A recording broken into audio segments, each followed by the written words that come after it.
Easter's fantastic. It's one of those great opportunities for everybody to enjoy, hopefully, some craft chocolate. But have you ever tried to figure out why we have Easter eggs, why we've got Easter bunnies, and why we've got chocolate involved in them?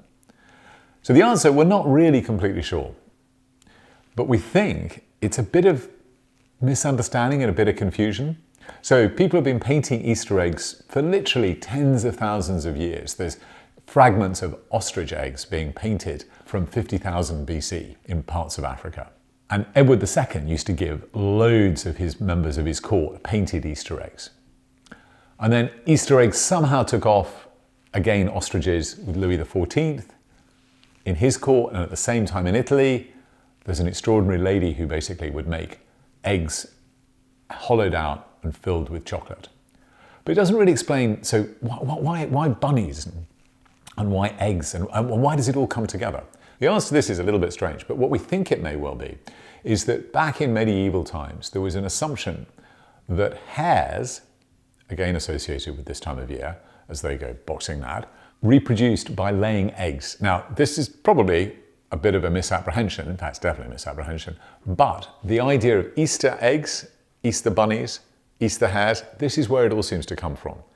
We know that the Germans, the Lutheran tradition was very, very strong in this, and we believe that it's actually thanks to them that it gets taken to America. And then there's a bit of a weird, convoluted history where, for some reason or other, the tradition of rolling Easter eggs on the White House lawn takes off, and hey presto, Easter eggs become really, really large. But actually what really made the Easter egg take off is what we call the light bulb moment, because the tricky thing about Easter eggs is, as you know, they're very, very fragile, as are Easter bunnies.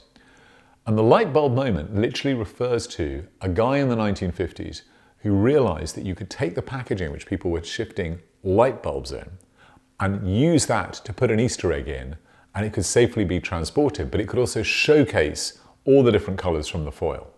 And now in the UK, we give millions of Easter eggs and millions of bunnies, and we have both. And what we'd like you to try and do is just think about having a great craft chocolate Easter egg. Have a great craft chocolate Easter egg hunt, we've got those too. But make certain that the chocolate you buy, you know where it comes from, you know that it's going to taste great, you know that it's been well crafted, you know it's going to be great for you, it's going to be great for the farmers, it's going to be great for the planet. And have your own light bulb moment as you basically try and figure out what is it about the Easter bunny, Easter hares, laying eggs, chocolate, the rest of it, which all comes together.